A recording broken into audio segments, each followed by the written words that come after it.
As tabloid stories go, the Donald Sterling saga has it all. Fabulous wealth, infidelity, secret recordings, and yes, race. Don't come to my games. Don't bring black people and don't come. After racially offensive recordings of California billionaire and Los Angeles Clippers co-owner Donald Sterling surfaced 2 weeks ago, condemnation was swift.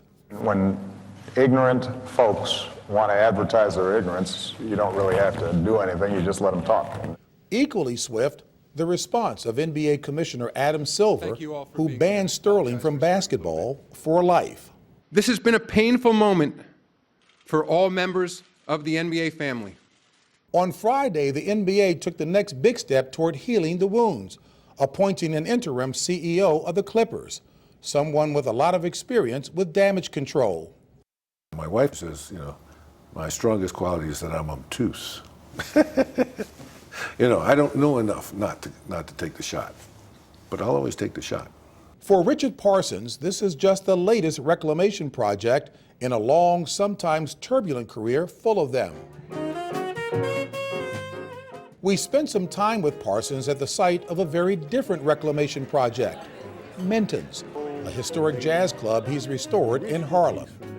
What we tried to do to sort of capture some of the history of the place was, some of these portraits. Thelonious Monk, who was in the house band here, Dizzy Gillespie, who played here every Monday night and helped create bebop.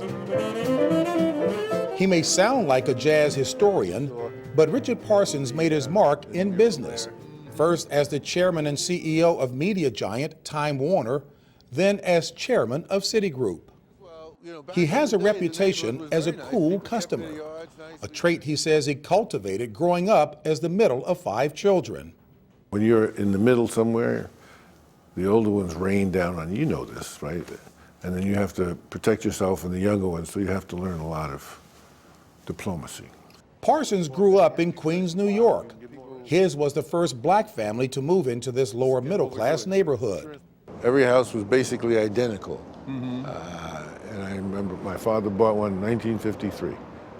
Price he paid back then was? $13,900.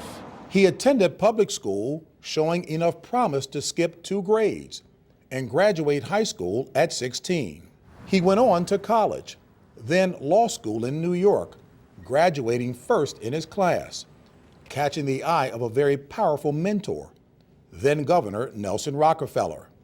It was a match made in heaven. He liked me, I liked him. We formed a kind of a bond, and he introduced me to a world that I never would have been introduced to growing up where I grew up. Parsons was on the fast track, but race was sometimes part of the equation, like the time he showed up at a high-powered meeting. All these heavyweights sitting in a room, and the secretary said, well, the governor's lawyer's here, so the door flew open and I went in and everybody was still looking at the door. It was a hoot.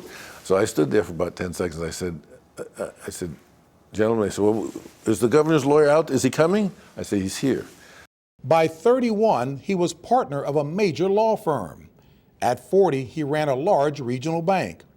And at 47, he became president of Time Warner, the largest media company in the world. But it was a bumpy ride. He faced tough criticism after the ill-fated merger of Time Warner and AOL in 2000, which lost billions for investors and cost thousands of jobs. You have a degree of regret, obviously, but you can't go back and undo history or undo what's happened. All you can do is try and fix it, try and make it better. Parsons is credited with steadying the ship before he left in 2007. Enough so that he was named chairman of Citigroup in the midst of the Great Recession in 2009. Once again, he took some of the heat for Citi's risky investments. Were there signs as you look on it dispassionately that you say, how could I not have seen it? We all have done things in life when you go like, how could I have been so stupid? How could I have missed that? Hindsight is 20/20. Again, some say Parsons lived up to his reputation as corporate America's Mr. Fix-It, paying taxpayers back $20 billion of government bailout money and putting new management in place. He retired in 2012, and with an estimated worth of $100 million, he was free to pursue his interests. But now the NBA is hoping the man nicknamed the Great Mediator can help navigate the tricky waters of race and high finance. Most people don't think they're bigots. They really don't.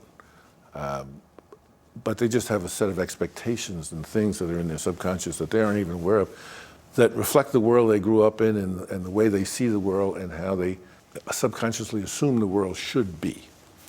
And so you do have to confront that from time to time.